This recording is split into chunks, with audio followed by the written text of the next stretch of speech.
hoje a gente recebe aqui no estúdio da Folha 2 atores que, na verdade, são 2 gerações de atores que se encontram juntos, né, no palco do Tuca, estão se encontrando aqui em São Paulo todos os finais de semana. Queria dar boas-vindas e agradecer ao Antônio Fagundes e Bruno Fagundes, que estão hoje aqui com a gente. Obrigado. Tudo bem? Obrigado a você. É um prazer. E para a gente começar, eu queria falar um pouquinho sobre a peça que vocês estão em cartaz aqui, que é Vermelho. Está em cartaz no Teatro Tuca, de sexta a domingo, né? De sexta e sábado às 9h30 da noite, domingo às 6 da tarde. Para quem está assistindo contextualizar e entender um pouquinho a nossa conversa. Vermelho é uma peça baseada na biografia do pintor Mark Rothko, né? E eu queria que vocês me falassem um pouquinho por que acharam importante contar essa história desse pintor, essa peça baseada na biografia. A gente, na verdade, o John Logan, que é o autor da peça, né, ele partiu da vida do Mark Rothko para falar de outras coisas. Ele fala, na verdade, ele fala da vida, né? Ele fala de encontros de geração, como você falou, ele fala de conflito de geração, ele fala de relação pai-filho, mestre-discípulo, e conhecimento e novidades, enfim, ele traz tantos conflitos para dentro do texto que não fica reduzido só à vida do Mark Rothko. Mas é claro que a vida do Mark Rothko está lá também, porque é um momento de crise da vida dele que ele pega e faz com que a peça seja muito eletrizante, porque é uma crise muito forte que o Mark Rothko segue na vida dele, e com muito humor ele desenvolve isso tudo aí, né? Então, fala mais do que a vida dele. E a peça, enfim, além disso, a gente gosta muito que ela tem além do embate eletrizante, ela é uma espécie de metalinguagem para falar sobre o teatro também. Ela, de uma certa forma, fala sobre como nós, hoje em dia, estamos nos preparando para a apreciação e o quanto que a gente leva de uma obra de arte, sendo ela no teatro ou a própria obra do Rothko. E ele usa isso como uma metáfora para falar sobre nós mesmos, sobre até que ponto a gente está disposto a se dar tempo, a se disponibilizar para apreciar uma obra diante dos nossos olhos. Então a gente gosta muito disso também. Bom, o texto da peça é do John Logan, né, que é um roteirista conhecido. Ele participou de filmes como 007 Skyfall, sim, Contra o Spectre, Gladiador, enfim. Penny Dreadful também. Penny Dreadful, a série, é verdade. E como é que foi a adaptação do texto dele? Vocês chegaram a fazer alguma mudança para ficar... Não. Não, foi só uma tradução? Só uma tradução, aliás, uma tradução belíssima da Raquel Ripani, uma tradução muito boa dela, mas não mexemos em nada na estrutura do texto. Uma ou outra limpeza, assim, nomes de ruas, algumas coisas que ficariam muito distantes para o público brasileiro, a gente tirou, mas no mais é o texto integral do John Logan, que é um autor de teatro também maravilhoso, e agora de televisão, mostrou que de televisão também, né, com o Penny Dreadful, e os filmes dele. Então a gente respeitou o John Logan. E queria que vocês contassem um pouquinho da preparação para a peça, que vocês fizeram uma viagem para mergulhar também no universo do Mark, vocês viajaram, foram para os Estados Unidos, o que vocês conheceram assim, um pouco mais de perto da obra dele para trazer isso para a peça? A coisa foi acontecendo meio que ao longo, assim, né? A gente fez a nossa primeira temporada e antes da gente estrear a gente não conseguiu viajar, mas a gente ficava atento, assim, para qualquer possibilidade e ver mesmo as obras dele, né? Acho que isso faz toda a diferença nesse caso, né? E a gente leu muito e continua lendo ainda sobre artes plásticas, sobre o movimento em que ele estava inserido, o movimento anterior, o movimento posterior, para entender, contextualizar melhor isso para nós, que estamos lá falando aquele texto todos os dias. E depois a gente teve a oportunidade ao longo da vida de conhecer algumas obras e realmente nos modificou muito. Primeiro porque a gente já tinha um envolvimento emocional com a peça, e depois poder ver aquilo que é tão falado e que ele tanto preserva, que é a distância do quadro, se dá o tempo de olhar para aquilo com atenção, com carinho. A gente se propôs a fazer isso nas obras dele e foi emocionante, foi uma experiência incrível. E é claro que muda, né? Quando você tem um conhecimentozinho, né? Você se aproximar de uma obra de arte com um pequeno conhecimento, saber um pouquinho quem é, que período que foi, o que aconteceu, você tem uma proximidade maior com aquela obra, né? Então, a gente faz no teatro uma espécie de exposiçãozinha, né? No saguão do teatro, uma exposição pequena, dá para você ver em 10, 15 minutos aquela exposição, com quadros e pequenos verbetes sobre tudo que a gente vai falar no espetáculo, que é meio que para preparar um pouco o público para isso, né? Então, se tem algum quadro que a gente se refere em cena, ou até mesmo as obras do Rothko, que muita gente não conhece, tem lá uma pequena reprodução e fotos do estúdio dele, fotos dele trabalhando, que é para você ter um pouco de mais referência, né? Sobre a peça, contextualizar o que você vai assistir. A peça ela tem uma carga dramática alta, assim, né? Mas também tem algumas cenas que colocam um pouco de humor, dá uma intercalada, assim. Como é que é a reação do público nessas horas? Ela muda de apresentação para apresentação? Isso muda sempre, né? A gente acredita que tem bastante humor a peça. Ela tem momentos que são, aliás, são piadas pontuais, assim. Então isso pra gente é muito bom, para nós como exercício e para o público também. Eu acho que é importante o humor como forma de comunicação, né? E o público tem embarcado muito. E claro, cada apresentação é uma reação mesmo. Isso é sempre, qualquer tipo de peça. A gente cada dia mais descobre. A gente costuma falar isso, né? Que se você gostou de um espetáculo, pode voltar dali a uns 15 dias para ver o mesmo espetáculo, que você vai se surpreender de ver um novo espetáculo que você não tinha visto. Por causa disso, né? Porque você relaxa um pouquinho, né? Na primeira vez você tá um pouquinho tenso, mas depois aí vai aproveitar mais. E bom, não é a primeira vez que vocês trabalham juntos, né? Vocês trabalharam juntos em Tribos, que ficou muito tempo em cartaz. Vermelho teve uma estreia antes, depois foi Tribos e agora vocês voltaram. Queria que vocês falassem um pouquinho, não só, claro, dessa questão de pai e filho estarem dividindo o palco, trabalhando junto, mas até hoje ainda aprende um com o outro? Vocês ainda às vezes saem de cena e falam, tive um insight. Como que é essa transição toda? A base do nosso trabalho é essa cumplicidade, né? Não dá para você estar em cena com alguém se você está fechado para esse tipo de feedback, esse tipo de troca, porque é um trabalho de afeto, é um trabalho de confiança. Então, a gente está muito ligado um no outro isso o tempo todo. Então, além disso, de tudo isso que você citou, a gente fez Meu Pedacinho de Chão ainda, que foi mais uma novela que a gente fez juntos também.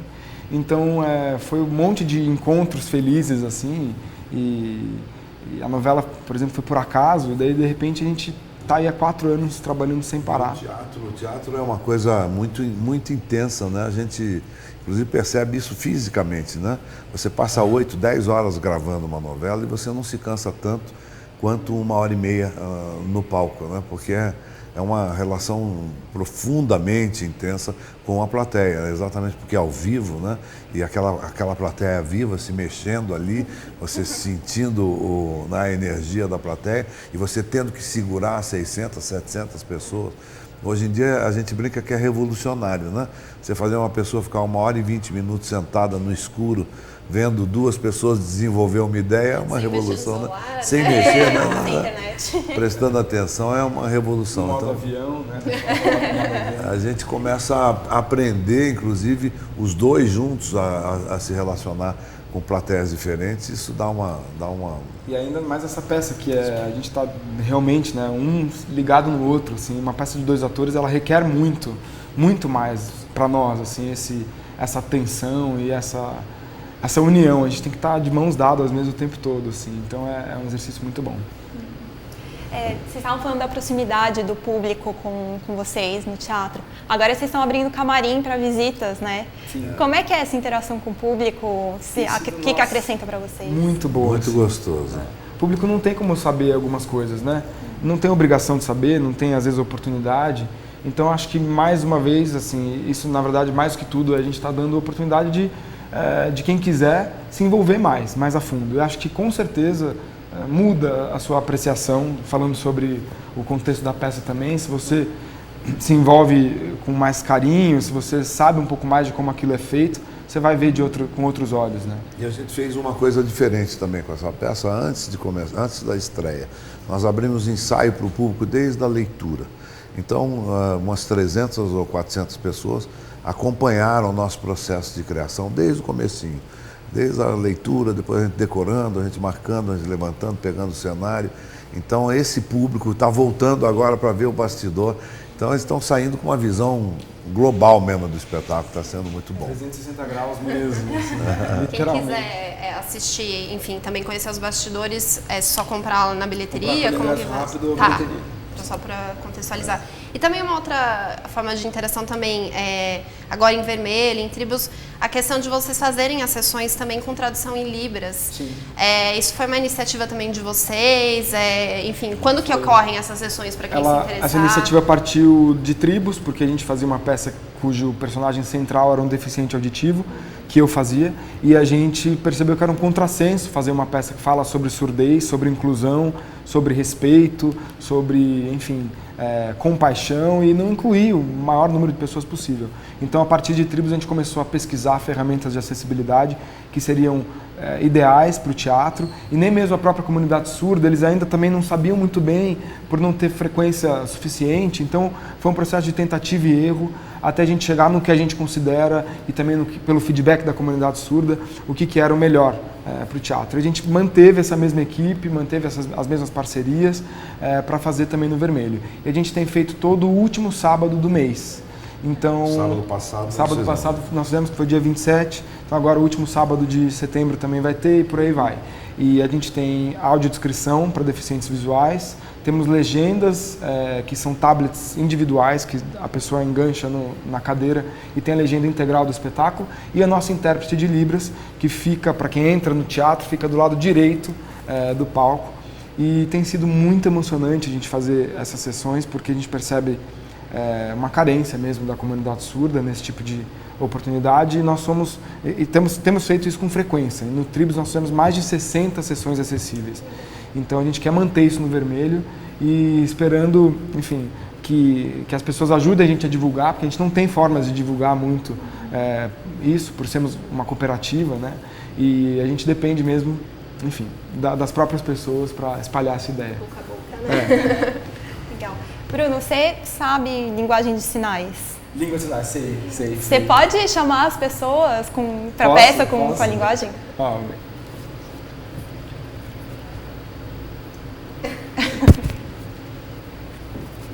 Eu disse, venham assistir a peça Vermelho.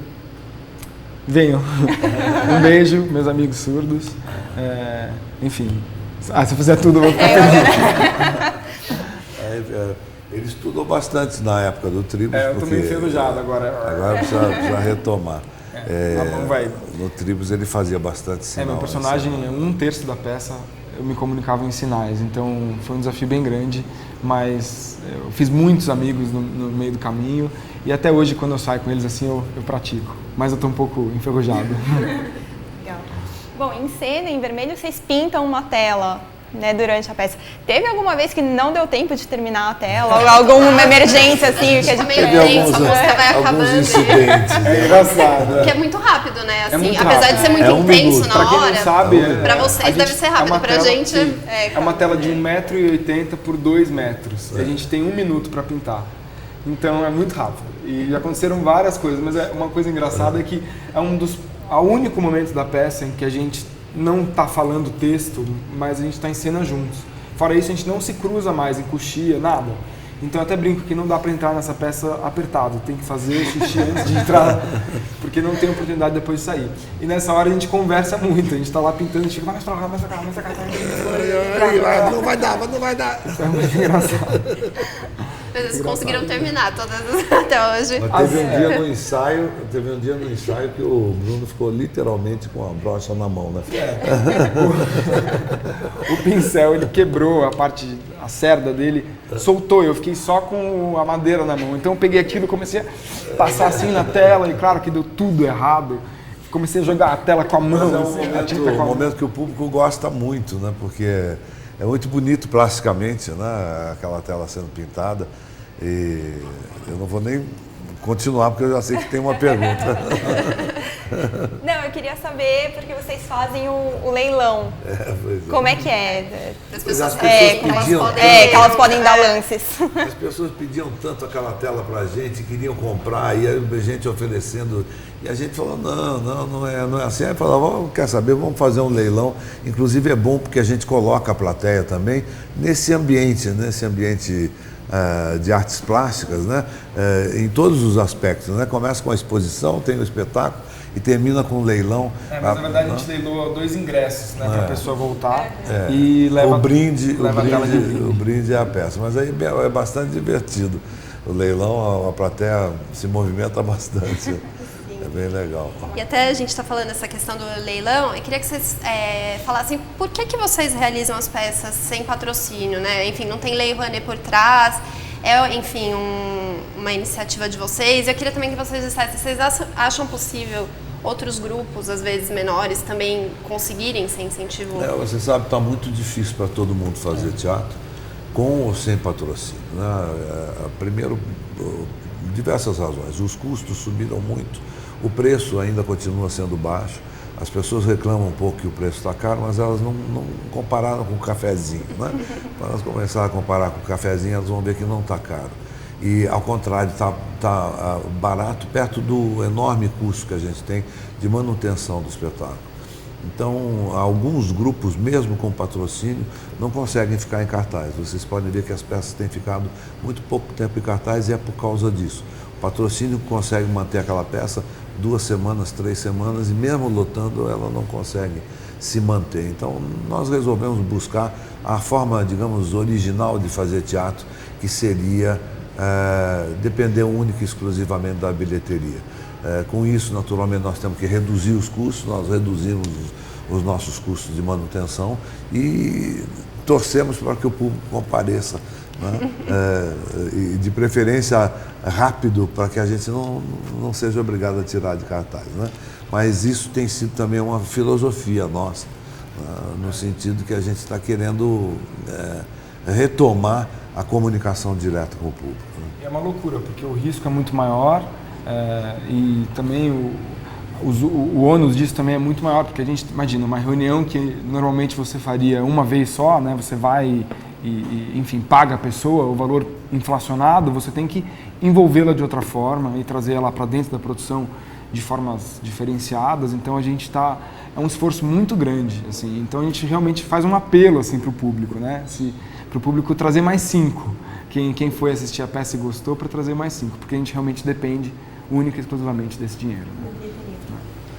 Só para entender, quando você falou que, enfim, de não ter esse incentivo, né, de a produção ser toda de vocês, você está reinventando. De que forma que isso espelha no público? É para vocês conseguirem manter uma bilheteria também mais baixa? Eu queria só entender assim, o que se espelha. Mais o custo baixo que faz com que a gente dependa da bilheteria, né? Porque se o custo é alto, a bilheteria fica empenhada e você, mesmo lotando, você não consegue pagar. Então, a redução do custo, por isso que nós somos uma cooperativa. Porque uma das contrapartidas também, às vezes, do patrocínio é você reduzir muito o custo do ingresso.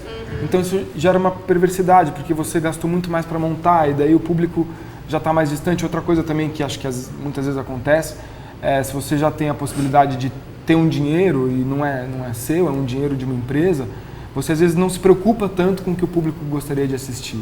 Isso também às vezes acontece. Eu acho que as leis de incentivo no Brasil acabaram criando uma série enorme de ruídos na tua relação com a plateia que dificultaram, inclusive, a sua aproximação. Ou seja, você fica em cartaz, faz sucesso às vezes e a peça não era boa, o público não tinha gostado, porque você ficou pouco tempo. Então, você mesmo perde a medida do que você está fazendo, o público perde a medida do que realmente é bom para ele, né? E essa relação começa a se deformar de tal forma que você não consegue mais segurar.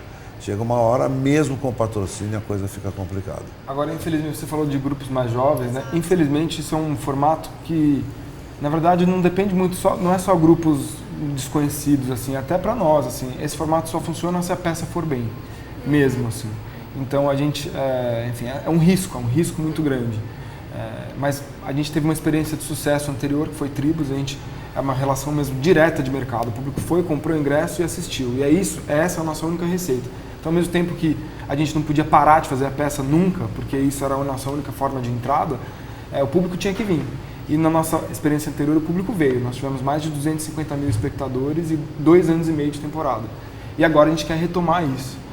Enfim, só que cada produção é uma produção. Cada produção é um risco, cada produção é um acerto ou um erro, e isso funciona também para grupos menores, né? Tem muitos grupos menores que que tem sobrevivido só do público e acho que isso é diretamente relacionado à vinda do público, né? Sim, verdade. Antônio, você está com a novela, enfim, passando na TV. Como é que tá para você conciliar as gravações no Rio, a peça aqui em São Paulo? Olha para Vida minha de cara bem aeroporto. assim, olha pra mim. Só de olhar assim, tá abatido, coitado, né? Mas tá difícil, fisicamente está difícil. Mas eu acho que não é mais importante o físico, não, porque o físico você deita, dorme e passa, né? Acho que é mais as preocupações mesmo, e ponte aérea para lá, ponte aérea para cá, e viagem, aeroporto, e gravar o dia inteiro lá, ficar sem folga, né? Então, que a gente sempre fala, precisa gostar muito, e graças a Deus eu gosto muito, então tá dando certo. E, bom, vocês falaram, vocês já fizeram, né, uma novela juntos, o teatro é a segunda, né, peça juntos. Tem mais projetos em vista aí de trabalhos em conjunto? Tem. Como que tá? O que vocês podem adiantar? Sempre que tem um bruxinho velho, ele me convida. Sempre tem um jovem falante, ele também... Não, a gente tá sempre buscando coisas, acho que a gente divide isso também, né? Nós somos muito inquietos e a gente tem muita sede pelo trabalho, pelo teatro, somos dois entusiastas do que a gente faz. Então a gente sempre vive buscando coisas e enquanto tiver um personagem para nós dois, vamos embora. Foi também um pouco por acaso que tudo isso foi acontecendo, assim, né? A gente percebeu, o vermelho caiu na nossa mão quase de uma forma mágica. A gente recebeu indicação do texto por duas pessoas diferentes, de formas diferentes, na mesma semana, no mesmo texto. Vocês não tinham se conversado? Não, Como foi isso? Uma Explica um pouquinho uma amiga minha me deu o texto em espanhol, uma tradução espanhola desse texto para eu ler, e eu não sabia, mas ele estava recebendo de uma outra amiga um texto, que foi a Raquel Ripani, inclusive, que acabou traduzindo em inglês, ela tinha visto em Nova York. E eu li, e a gente sempre procura texto, né? Ator de teatro está sempre lendo texto para montar e tal. E aí a gente estava procurando já há algum tempo um texto para a gente fazer juntos. Quando eu vi que eram dois personagens bons, né? E fortes e perfeitos para nós, eu liguei para o Bruno falou, achei um texto. Eu falei, eu também, pois é, do pintor, o meu também é do pintor, não é? Mas aí era a mesma peça. Então foi uma forma, assim, parece que era para ser, né? Não tinha outra saída, não sei montar. Imagina, caiu um texto assim na sua mão. Então a gente começou, enfim. E Tribos também foi mais ou menos assim. Eu vi a peça fora, fiz Unidunité no guia, caí nessa peça, me apaixonei, falei, preciso fazer. Enfim, tinha personagem para nós dois. Então a coisa foi acontecendo meio sem muita programação. Foi acontecendo meio acho que de uma outra hora. Sem querer, eu nem soube que ele ia fazer. Ele estava fazendo outra novela, que era Amor à Vida, e já tinha começado já os ensaios da nossa novela, e eu já estava escalado. De repente a gente se cruzou ali nos corredores, foi uma coisa muito engraçada. Bom, a gente passa hoje por um momento político e econômico difícil, né, no país. Isso afetou de alguma forma as apresentações de vocês ou o público? Vocês sentiram alguma diferença? A gente sente o público mais preocupado. Infelizmente, né? O lazer é a primeira coisa que se corta, né? A gente sente uma certa preocupação, né? Econômica principalmente, né? Então, as pessoas acabam cortando o que eles consideram luxo. É uma pena porque a cultura devia ser a primeira coisa que a pessoa não cortava, né? Então, vamos falar assim, não, isso eu não posso cortar porque faz parte da minha formação, faz parte, né? Mas não é assim que funciona no Brasil ainda. Nós estamos lutando para que isso mude. Vai mudar. Legal, gente. E para quem não acompanha no começo, o Vermelho está em cartaz no Teatro Tuca, de sexta a domingo, né? Sexta e sábado às 9h30 da noite, domingo às 6 da tarde. Tem a opção de quem quiser conhecer os bastidores também entrar, conversar com os Fagundes, acompanhar tudo com eles.